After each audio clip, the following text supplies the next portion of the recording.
avanzamos a información internacional junto a Isel Guerra.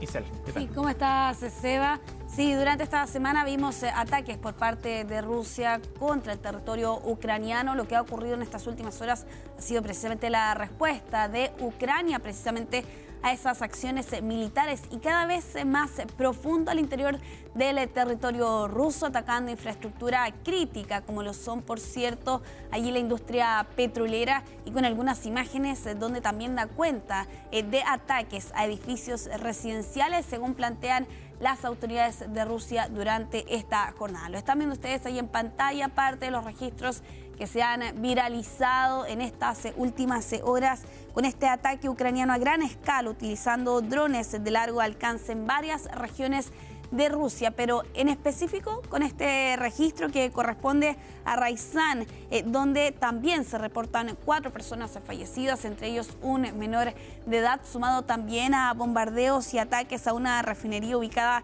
en esta zona de Rusia. Aquí la estrategia, sin duda, golpear lo que pueda contribuir al esfuerzo bélico ruso, particularmente la infraestructura petrolera. Ha logrado de todas formas aquí Ucrania atravesar una defensa rusa que ya plantean algunos analistas está saturada. Y ojo, que no es el único ataque a esta profundidad de Rusia, al menos en esta última semana, sin ir más lejos. El pasado día martes, otro bombardeo ucraniano lograba traspasarse a 1.500 kilómetros, teniendo en cuenta algo que ya hemos comentado en otras oportunidades, que el frente de la guerra se va desdibujando de la frontera. Cierto. Y avanza directamente al territorio interior de Rusia. Y a las respectivas capitales también, ¿no? Bueno, Kiev hace mucho tiempo, pero en el caso de Moscú también hubo otras ciudades importantes del interior. Sí, exactamente. Y algunos con ataques precisamente a figuras militares. Lo cierto es que ha sido una semana sumamente difícil y compleja para Ucrania. Lo vimos en estos últimos 3 días, bombardeos intensos y masivos que, como revisamos en las imágenes del día de ayer, en este edificio que había quedado totalmente destruido. Ayer por la tarde se actualizaba la cifra de víctimas fatales. De las 5 personas que hablábamos en la mañana, prácticamente subía exponencialmente. 24 personas fallecidas en rigor. Esa es la cifra que actualizaban el día de ayer las autoridades ucranianas, producto de un ataque con misiles crucero a la capital ucraniana, y con este edificio que había quedado completamente destruido, incluso con esfuerzos para poder rescatar a personas que estaban bajo los escombros hasta el día de ayer, en el que lo que ya califican las autoridades ucranianas como el mayor ataque que ha sufrido el país europeo desde el inicio de la invasión en febrero del 2022. Bueno, pese a esos ataques de parte de Rusia, Ucrania hacía lo mismo también en horas de este día viernes. Aquí con otra información adicional que se ha conocido durante esta jornada, Seba, y es el anuncio de que se está avanzando en la creación de un tribunal de crímenes de guerra por parte del Consejo de Europa, que ha anunciado durante esta jornada en una cumbre con 46 ministros de Asuntos Exteriores de Europa allá en Moldavia. Se ha anunciado que se está avanzando entonces en esta institucionalidad que eventualmente podría significar que autoridades de Rusia rindan cuentas en medio de este conflicto que ya lleva más de 4 años. Nos quedamos en Europa, dejamos la guerra en esta oportunidad para hablar de Eurovisión, que es este festival de música europeo famosísimo, que por lo demás este año cumple su edición 70. Mira. Y que está envuelto en una polémica, o al menos una controversia en el lado de España, porque no está participando precisamente de este festival, Seba, por la presencia de Israel. Ah, como señal de protesta. Exactamente, como señal de protesta, es que precisamente la nación europea ha decidido no participar en esta edición, cuya final vamos a ver el día de mañana y que se va a llevar a cabo en Viena, Austria. Bueno, yo te mencionaba, la razón es la presencia de Israel. Ojo, porque este país, su emisora nacional CAN, es miembro de la Unión Europea de Radiodifusión. Por eso es que Israel es parte precisamente de Eurovisión. Y como acción de protesta, y sumándose también a otras naciones como Eslovenia, Países Bajos, Irlanda e Islandia, es que precisamente España no está participando. Y aquí con Pedro Sánchez, el presidente del gobierno español, quien durante esta jornada ha publicado un video en X donde señala que esta acción y esta decisión de parte de la nación europea es para resaltar la convicción y la coherencia. Sánchez también recuerda cuando fue la invasión de Rusia sobre Ucrania hace ya 4 años atrás y Eurovisión no invitó precisamente a Rusia a participar de este evento gigantesco precisamente ante esa acción. Y bueno, Sánchez también recordaba, por cierto, ese episodio hace algunos años atrás. ¿Te parece, Seba, si vamos a revisar parte de las declaraciones de Pedro Sánchez entonces durante esta jornada justificando la ausencia de España en este Festival de Música? España no participa en el Festival de Eurovisión porque nuestro compromiso con los derechos humanos, con la legalidad internacional, se expresa también a través de la cultura. Cuando Rusia invadió Ucrania, fue apartada del festival y España apoyó esa decisión. Esos principios deben aplicarse también cuando hablamos de Israel.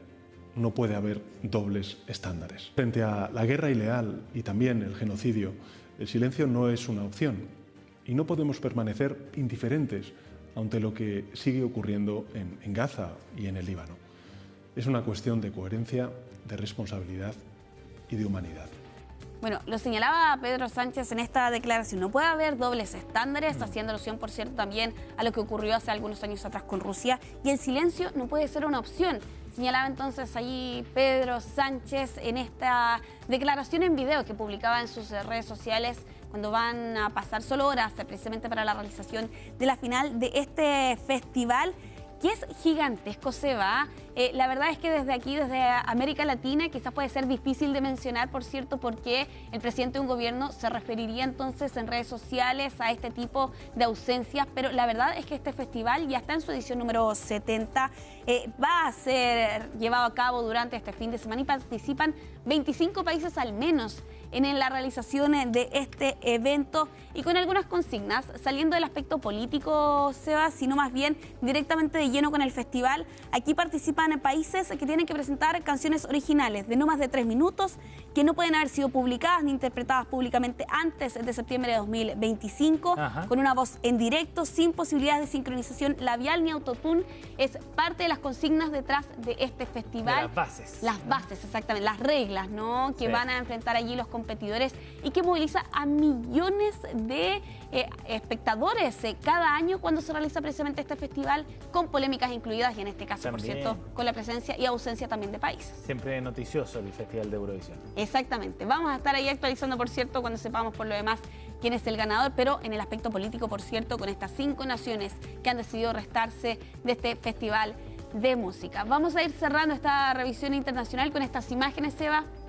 Llegan desde Estados Unidos y una operación de rescate en alta mar tras un accidente aéreo que ocurría durante esta semana, esto frente a las costas de Florida.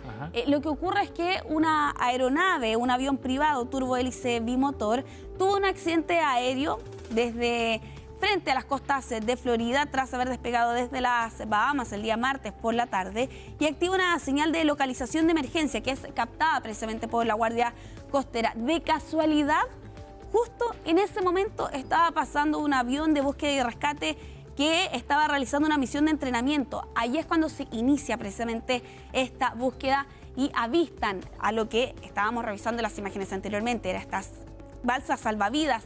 Las personas ya llevaban 5 horas en el mar, evidentemente desesperadas, con allí preocupación ante la situación que estaban enfrentando y con la posibilidad de que prontamente se pudiera desatar una tormenta eléctrica.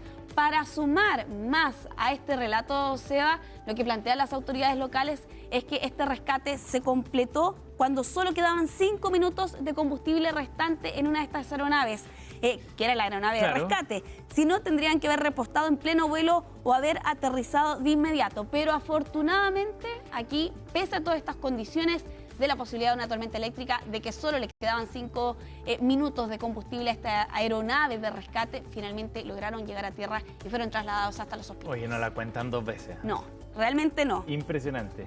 Una suerte allí de estas 11 personas que lograron salvar con vida ante este accidente aéreo y posterior rescate tras haber quedado varados en el mar. Muy afortunados. Isel Guerra, la información internacional. Gracias, Isel. Que estés bien, Seba. Buen fin de. Nos vemos.